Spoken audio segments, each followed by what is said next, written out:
Well, welcome, welcome, welcome. We're glad to see so many people out this afternoon. Glad you came out for the beginning of our winter lecture series.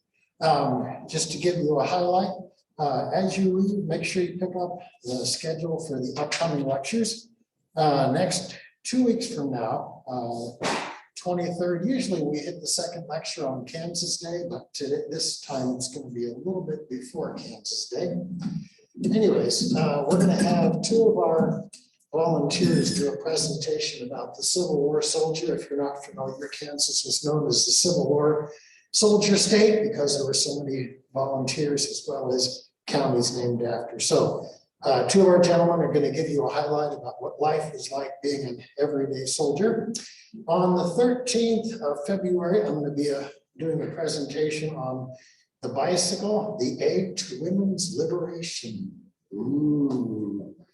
And then from there on the 27th of February, Mr. Tim McGill is going to do a presentation on prohibition in Kansas. Yay, always a crowd pleaser. On the 13th of March, I'll be doing a presentation on dress reform, how to get women out of those corsets. And on the 27th, one of our volunteers, Todd Reefschneider, is going to do a presentation about firearms in Kansas because there were a lot. So I'm going to go ahead and introduce James Vannurden. He is our collections curator. He's going to be talking about the railroads and their impact on Wichita. At any time while we're talking, do you mind if I ask questions? Okay, all righty, ready. Folks, we're glad you came out to see us and enjoy the lecture. Thanks a lot. All right, thank you very much, Anthony. Again, I am James Vannurden, the curator here at Old Town Museum. Before I get started, I just wanted to briefly let you all know kind of why I chose this topic. Being out here for 6 years now, I get asked the question a lot, what's my favorite building here that we have at Cowtown? And being the historian, I focus on the historical structures that we have moved here. So that cuts it down in half right there. But we do have the meat market and the general store always very popular here, as well as our Murdoch House and the Munger House, of which I was a co-author of a book that we have in the gift shop. But I always came back to our railroad depot because of how important it was to the history of Wichita itself. And so even though our railroad depot came from Manassas, Kansas, and was moved here, we don't have the original depot from Wichita or anything. I always liked how important the railroad was to the development of our city here. And that kind of helped me get involved with this topic here on early railroads in Wichita. So just quickly for my outline here, I'm just going to talk about what was happening in Kansas before we got the railroad, how it came to Wichita itself, and then the first few railroads that were here, as well as a couple of different stories at the end to kind of wrap up our time frame here in that we do here at Cowtown. I'll probably end around the 1890-ish when I'll probably end the talk. So we'll get started here. Before Wichita was officially a city, we were part of the Osage Indian lands, the trust lands, and so during the late 1860s, they were trying to determine where a good point would be to start a town, and the Wichita area was still under these trust lands. And so when the railroad was looking to expand, it couldn't expand in this area yet because it was still part of the trust lands and needed to be opened up for something like that. So they had a land grant for 40 miles. And the railroad would go at least 20 miles north of the border, which would have gone through Newton. So that's why Newton got the railroad before we did. It could have been the hub of the area. But this location here had different problems because of the river, but the region was bottomland for surveyors. And so that helped nicely to create the idea, more of an ideal condition for railroads since it was more bottomland. The Treaty of the Great Little Osage in 1865 didn't recognize railway land grants on the trust lands, and since this would diminish the payments of the Indians liked working with the railroad companies specifically because they were able to get a better price for the land as opposed to working with individuals and people throughout the city trying to garnish up a railroad that way. So assuring towns along the river would not be served by the railroad.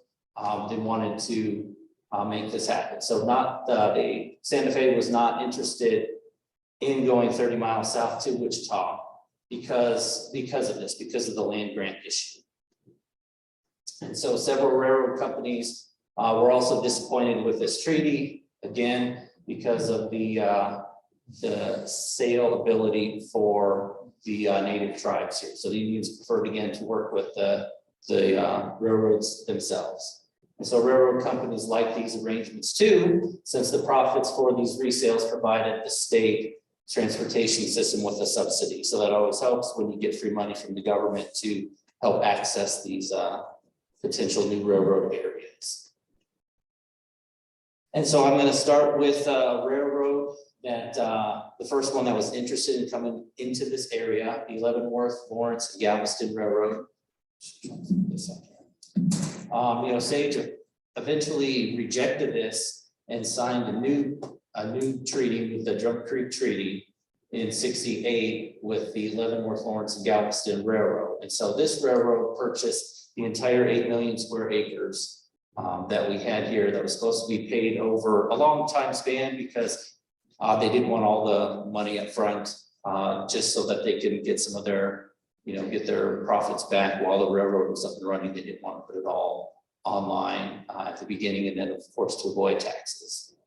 So with this 8 million acre purchase, they ended up only paying 20 cents an acre. And so that's a very cheap price. I know when Wichita was officially founded, they were selling $1.25 for an acre as opposed to 20 cents here. So that was a big reduction in price again, since they were purchasing so many acres. But again, note there that the treaty was never officially ratified. Here's kind of a map of the LL&G Railroad in Kansas at that time. And so we did have settlers here, of course, before Wichita became an official town in 1870. And so the citizens, of course, like any other town, they wanted a railroad to come in. And so they tried their best to try to make this happen. And so in October, voters in Sedgwick County approved the proposition for a county bond of $200,000. And so this was created for capital stock for the first railroad here. But again, no results came from it. So they just keep trying to get a railroad here in Wichita area just after Wichita became a city. So we were officially founded in July of 1870. This was just after. Yes, Nicole. Explain what county board does. I mean, is it writing the board or paying for the structure?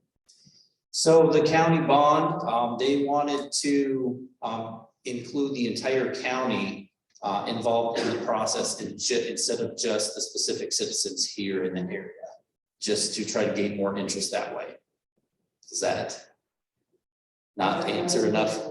What's the money being used for? Are they paying for the railroad to be built? Are they paying for? It's going to be paid for the railroad to be built, yes, once they hit the threshold. So again, like with any fundraiser, it kind of sits in a pot until it's all ready to be used. And so in 1871, the Kansas Supreme Court had made a decision about county bonds and subscribing to stock in railroad companies in the future. So there's a little quote here that says that informs us that the land office at that place has received the plot maps, etc., of the final location of the ATP railroad, and says the final location will be at or near Wichita. And so getting the county involved, or the Supreme Court of the state of Kansas involved, helped choose this site to get the railroad coming through. And so as the Tribune notes, in 71, Messenger Steele, Hutchinson, Meade, and English went up to Topeka to make this happen. So they kind of helped influence the state Supreme Court there and pleaded their case so that Wichita could then become part of the where the railroad would end up.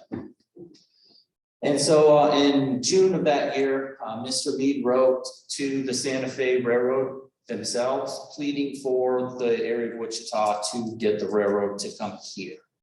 And so it was a quick turnaround. Just a couple days later, he received a response from the railroad itself. And they said, in answer to your question, if your people will organize a local company and vote 200,000 in county bonds, I will build a railroad to Wichita within 6 months.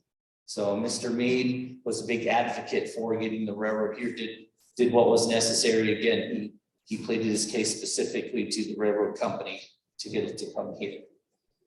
And so June 16th in 71, the delegation from Wichita made one last attempt to convince the directors themselves with no positive results. But the delegation in 22 ended up forming the Wichita and Southwestern Railroad Company. So that was the official name of the first railroad that came through here in Wichita. So that was the first time that name was used. And that was the railroad name that was chosen. So the charter secured the list capital of 500,000 that would be necessary by selling different shares of stock. And 50,000 would be released for the construction once they hit the initial goal of 150,000.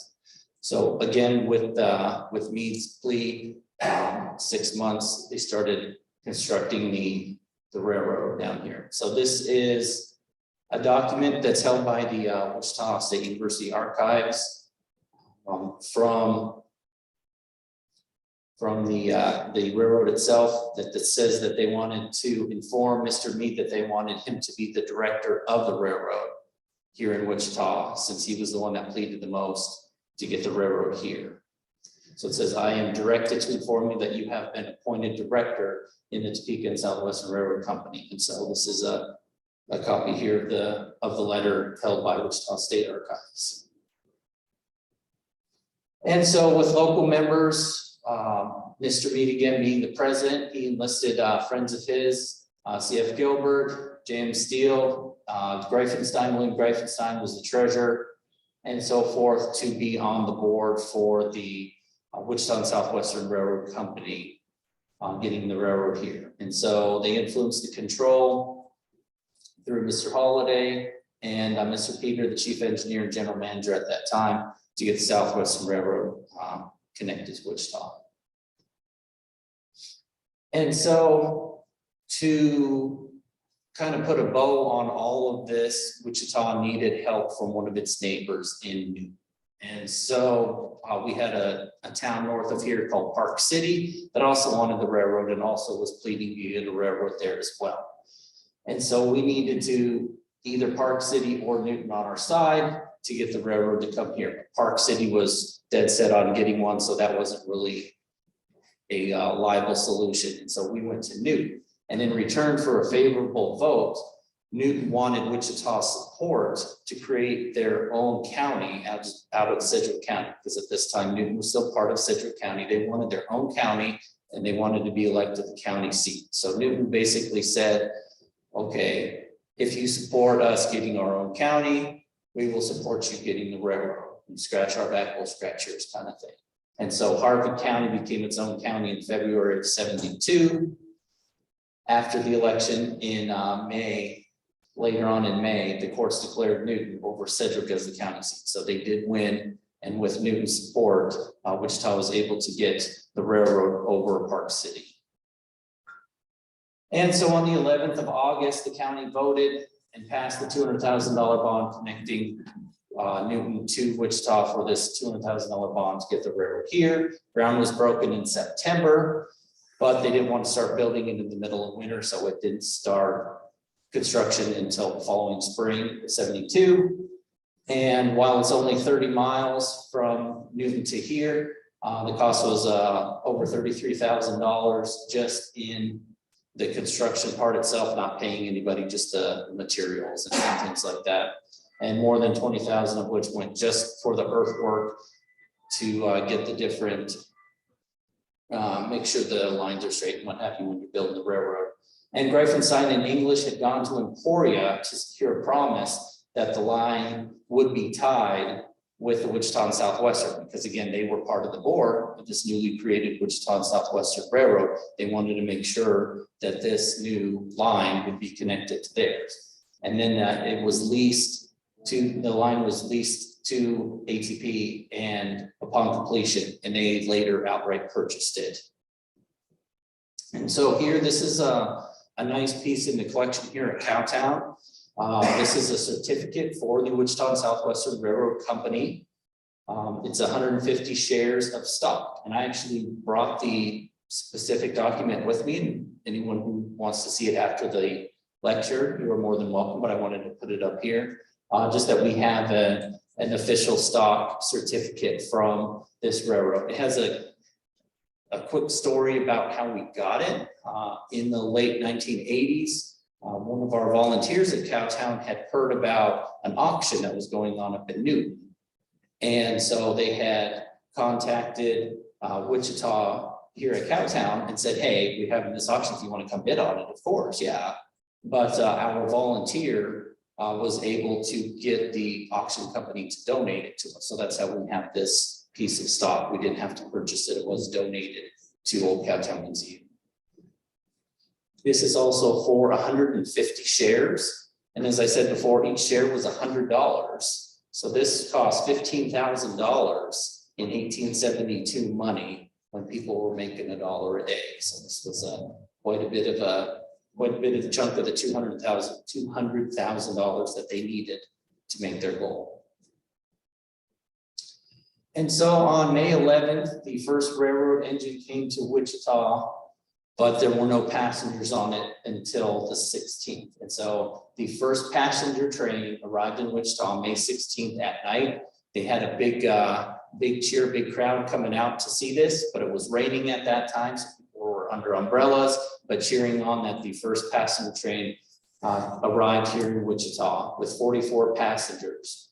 Here's a picture of a train arriving in Wichita. This isn't the first train. It hasn't been provenanced on what month it was, but this is the A train arrival from 72 coming into Wichita with passengers. You can see up on the top there. With the arrival of the railroad here in Wichita, the first railroad depot was just kind of similar to ours. It was made of wood and not really strong and sturdy, so that the city of Wichita ended up building this. So here's a picture of the second Santa Fe depot located on 5th and Douglas in 1890s. One of the oldest photos I was able to find of it. So this is kind of how it looked when it was constructed, courtesy of the Wichita Public Library. And so Wichita, after it had gained the railroad, they could now become a player in the cattle industry. As you guys all know, Wichita was a big player in the cattle industry the first few years of the 1870s, and that really helped our town grow. And so now that we had the railroad, we were able to officially jump in and say, hey, let's get your guys here. We want to move up the Chisholm Trail. Let's get them up here to Wichita, and then we can ship them out. You don't have to go up to Abilene or Newton, you can come here.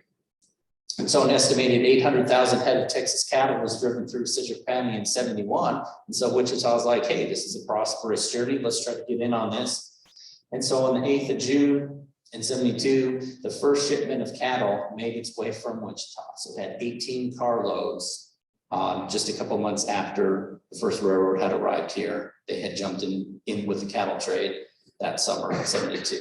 And so officials on the Santa Fe Railroad hired cattleman Shanghai Pierce to aid in their interest in promoting Wichita, and he would ride south and help guide people. No, you don't want to come to Abilene, you want to come up through Wichita, it's much closer, and then you can jump on the railroad this way. And so he was big cattle trader in our time frame here in Wichita. Here's a picture of the rail yards in 77, kind of what it would look like when they are shipping out cattle, shipping in various things. Again, this is from the archives of the Wichita Public Library.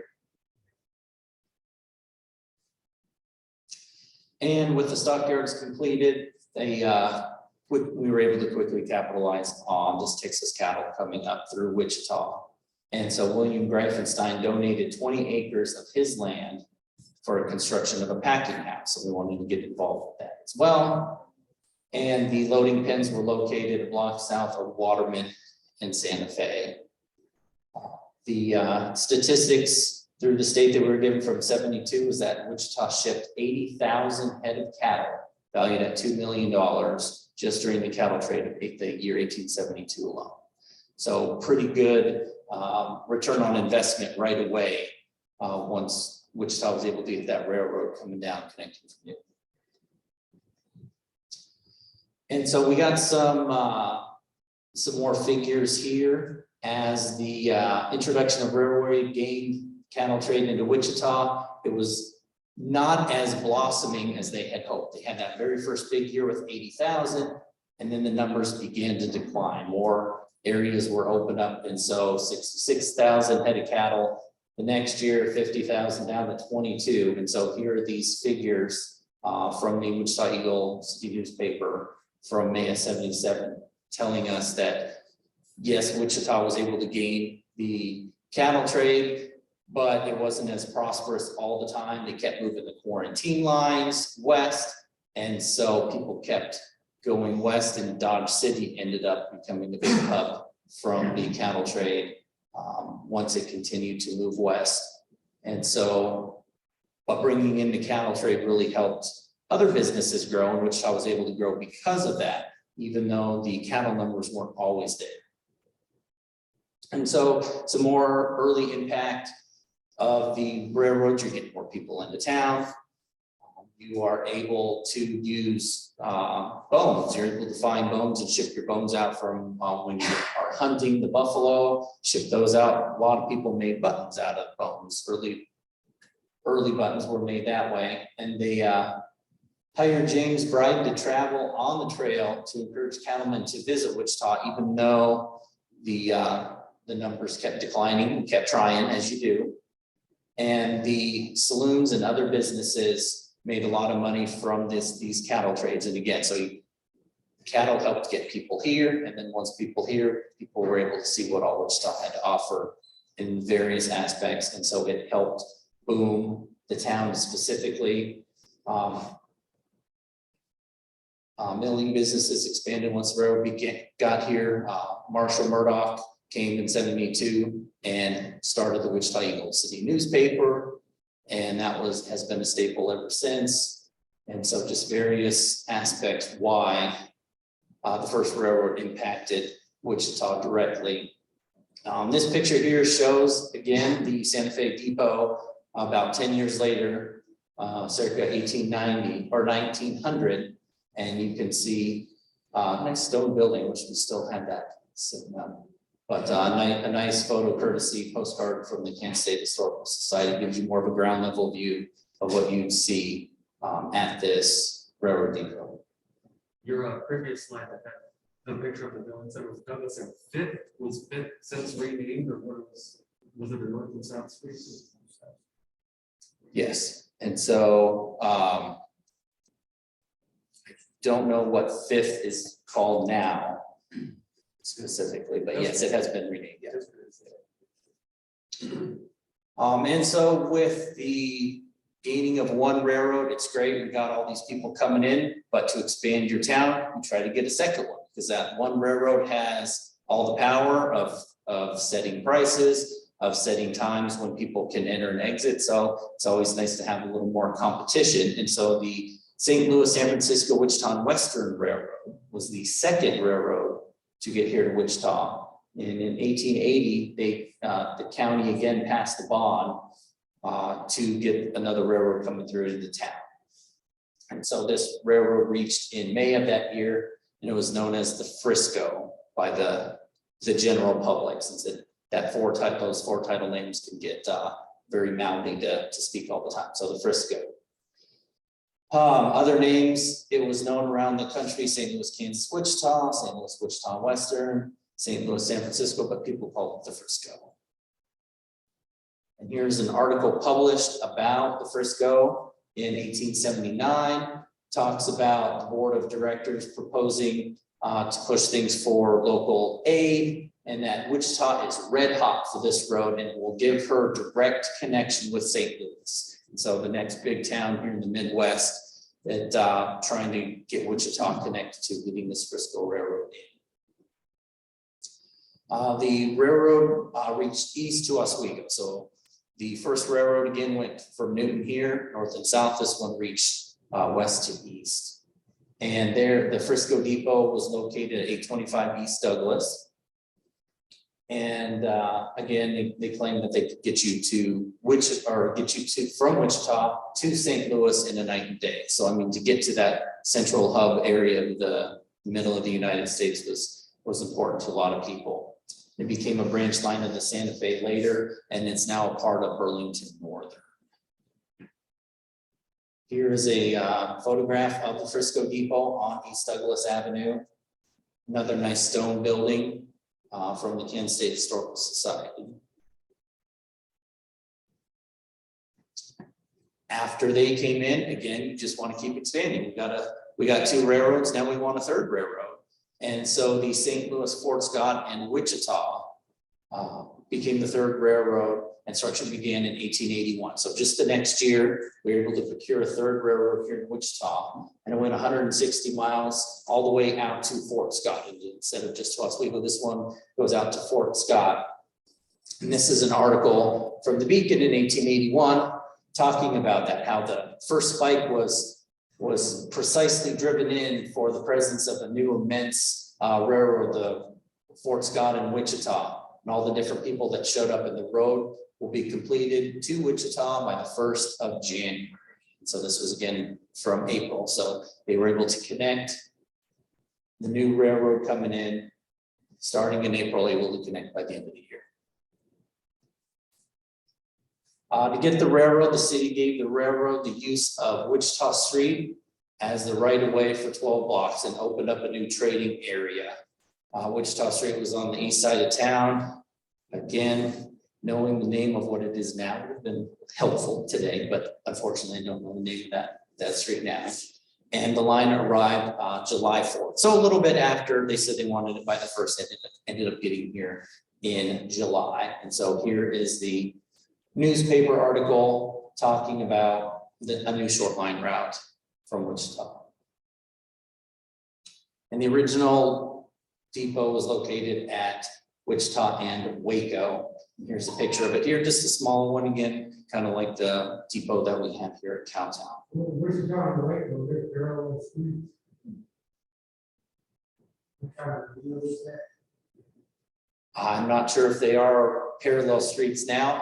I think this was Wichita Street was renamed after they created the north-south one. But I don't know what it's called right now. They're a block apart. They're a block apart. Wichita and Waco, Okay, or 1 block, so Okay. it could be in between. could be in between. Okay. Here first. Okay. All right, thank you all for that. All right. And so here is a Missouri Pacific train using the line in 1900.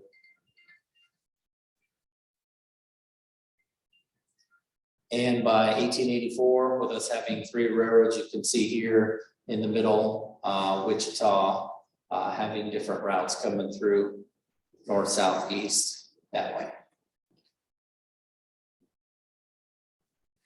And so like most railroads, the name changed over the years, like we were saying with the other ones. In 87, this was known as the Fort Scott, Wichita and Western Railroad. Then it became the Kansas, Colorado Pacific Railroad, and then it was absorbed into the Missouri Pacific.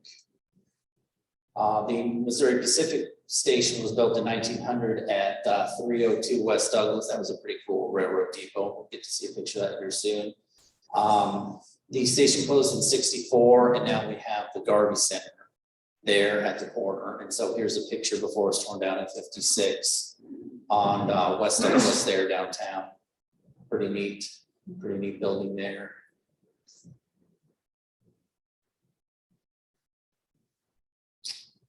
One kind of fun story I came across while I was doing this research is back in the early 1870s, in 76, I believe, we had a big grasshopper infestation here in Wichita. If you are all familiar, grasshoppers just came in droves. It looked like from diaries you would read, it looked like it was just cloudy, just clouds coming in, and these grasshoppers would just eat everything in sight. They ate all the crops, they ate people's clothing off the lines. And so people of the state of Ohio helped us out. They sent train loads of food to help out the farmers and help out the citizens of Wichita during this crisis that we had with the grasshopper infestation. And so in 1884, citizens of Wichita had heard about flooding that they had in the state of Ohio.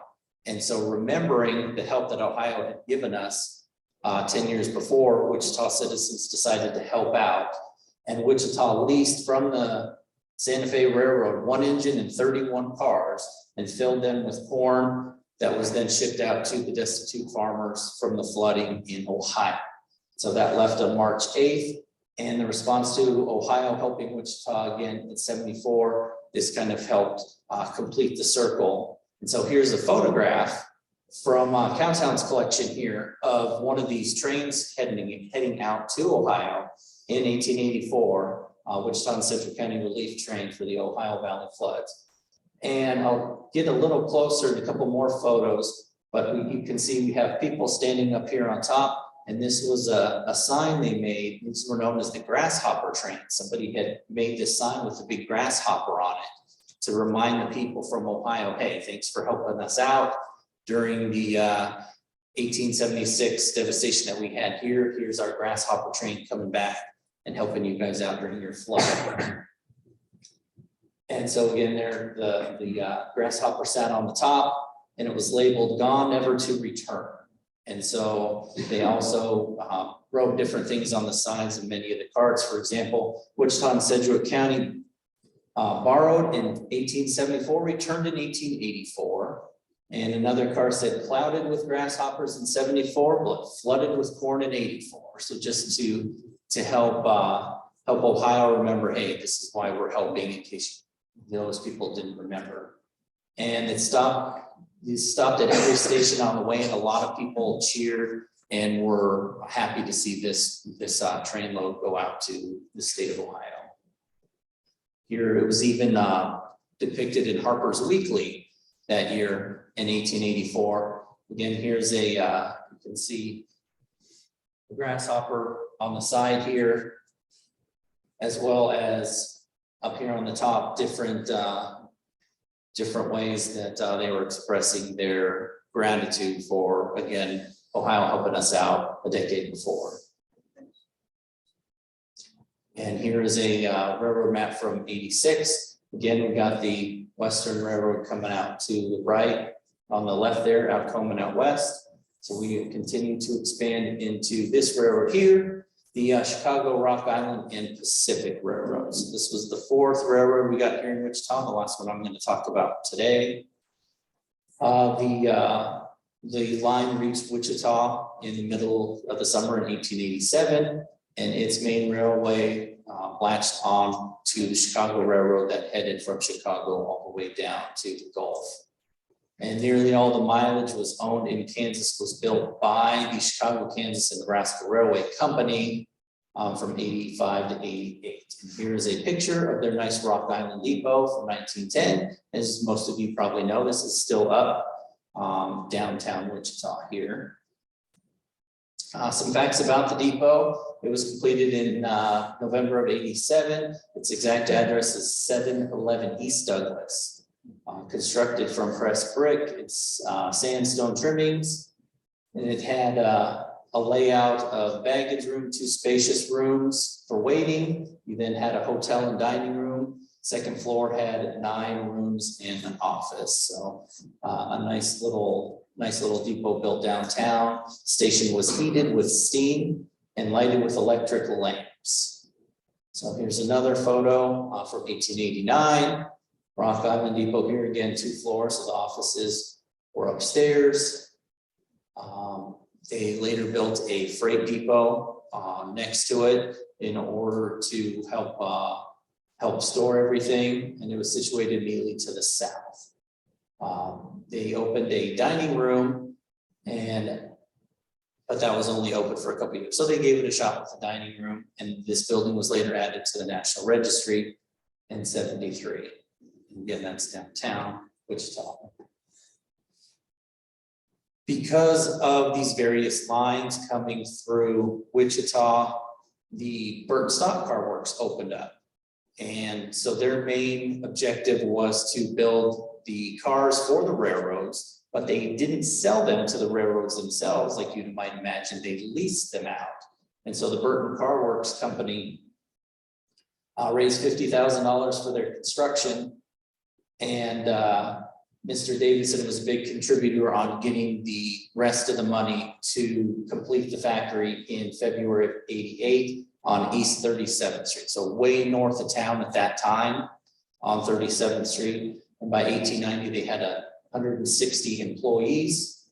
Here's a picture here from the Magic City book. They didn't give a date on this photograph specifically, but I have a couple other schematics for you about what this area looked like. Again, way northern Wichita area, kind of more of a complex really.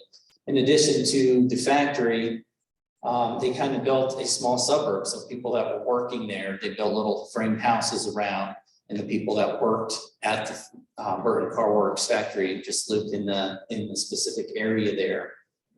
They called it Perkinsville, was the name of what they called their little town area. They had electric lights from the company's own dynamo, power with a steam engine. They had all sorts of different buildings: a paint shop, iron foundry, machine shop, erecting shop, storehouse, all sorts of things. And it eventually became the third largest car works in the United States. So here's kind of a drawing of what it looked like. This was from the Eagle in 1890. You can see all sorts of different buildings there. You have some of the houses up here, some on the sides, but this was the main area. You can see they built little parks next to the Burton Car Works as well. And like I said, they didn't sell the cars directly to the railroad lines, but they would rent them out. And so they mainly made two types of cars. They made some for cattle and some for horses. For whatever reason, you could fit 28 cattle in one and 16 in another of horses. So either they liked horses, they gave them more space and tried to jam in the cattle, or the cars were different sizes. I was not able to find an official schematic for a size of either of the cars, but they built more for cattle. They had in 1890 their number was 2,000 for cattle, and they only had about 200 for horses. Cattle cars, you got prices here. The horse cars were a little bit more expensive than the cattle cars, and in 1890 they had rented out 2,300 they had out on different railroads. The patents were secured for their designs.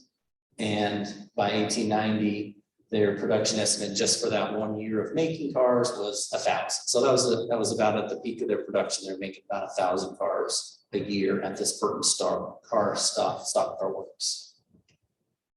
Again, here's another schematic. This is from the Sanborn maps from 1897. We've got a woodworking building here. We've got the foundry on top. You've got shops down here on the bottom. And this was 4 miles north of the operation near the officer building. So this is on the northern part of their campus. You all might be familiar, we had different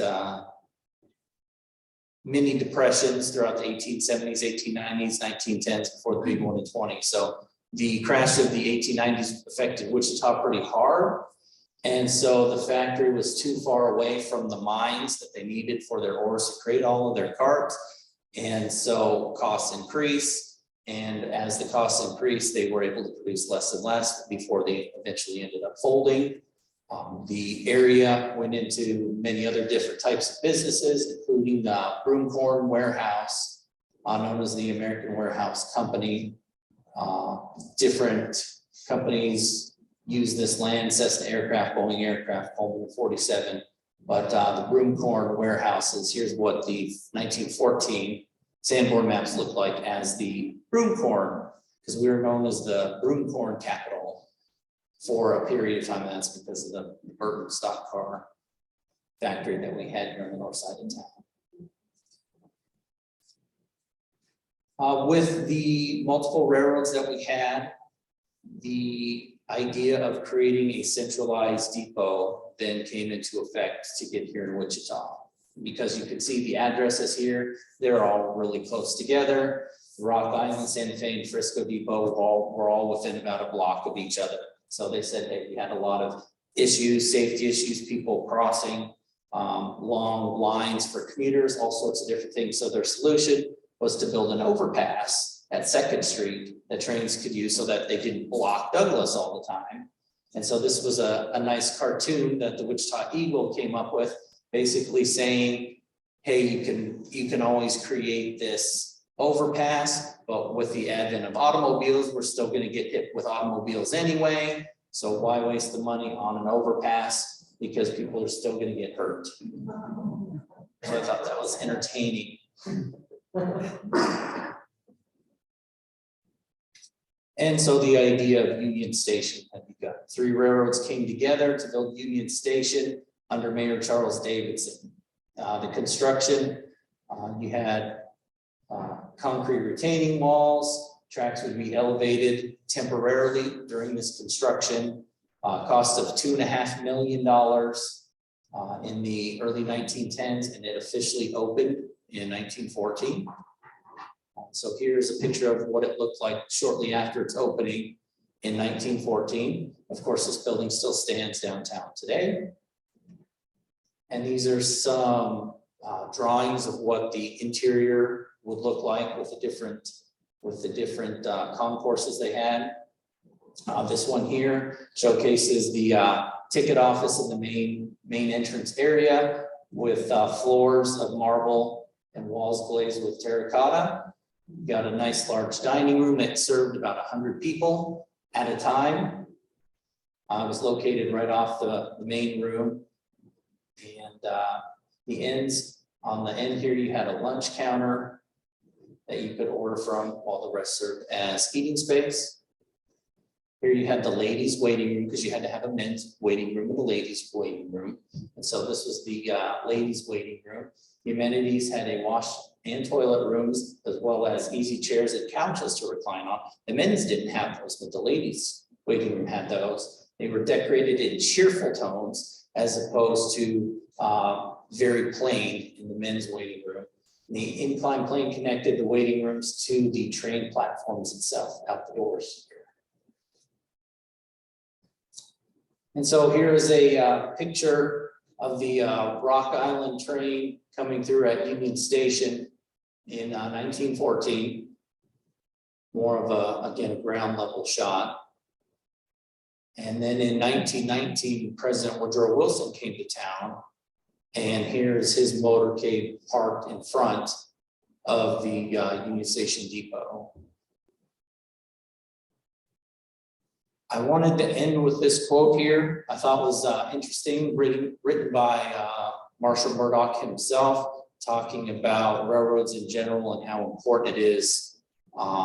When you get one, you need to get two. When you get two, it's important to get three. But the end here, I like, it says, when the town which never got its first railroad at all died, the town that never got its second stopped its growth, the town that never got its third let the rival who secured it outstrip the race. So it's very important to get one, yes, but you had to keep growing and growing and growing. That was Mr. Murdoch's intention here with his quote on gaining railroads for the town and how important they were. So I hope that went well and it wasn't too excruciating listening to some of this me jabber on up here. But if anybody has any questions, hopefully I can answer some of these. And if not, maybe we can have some more audience help for me. Sure. The horse and the cattle are Yes. cattle are fine, cattle close or being close. Mm-hmm. Horses, fight and kick if they get crowded. So the horses need more space then? And the ladies in the waiting room, the women had children, they were nursing, they had little kids, and then didn't have them. That's why they have the entire room. Gotcha. They didn't have something they were special or preferred. But they got Okay? Yes, Miss Jackie? I looked up for you the street changes, they were changed to 1899 Fifth Street, changed to Santa Fe. Okay, so Fifth Street is now Santa Fe. Yeah, and Wichita Avenue, and Wichita Street, Wichita Avenue, Wichita Street still exists, Wichita Avenue changed to campus. Handling, so Wichita Street is now Handling. Okay?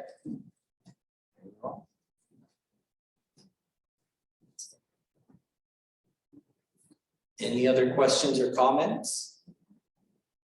Again, I just wanted to present this because it's always been an interest to me when I'm talking with guests and we talk about the beginnings of Wichita and why Wichita succeeded over other cities and other areas. And I like to just always bring it back to the railroad, and that really helped out and really was a primary cause of why we were able to grow, as opposed to a town like Park City that ended up dying off. While there is another Park City now, it's just a different location than the original Park City. Money, Money talks, yes. Yep, Mr. Mead was able to get the railroad to come down. He was able to finance it. And again, without Newton's support, it would have been very difficult for Wichita to secure the railroad in the first place. So they had to give a little to create that Harvey County.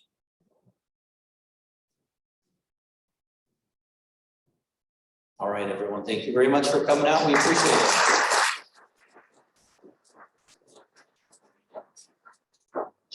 Yay, 2 weeks from now, Civil War soldier, life of a Civil War soldier. We hope to see you here again. Thanks so much for coming out. And again, if anyone wants to see the certificate that I have up here, more than willing to show it off.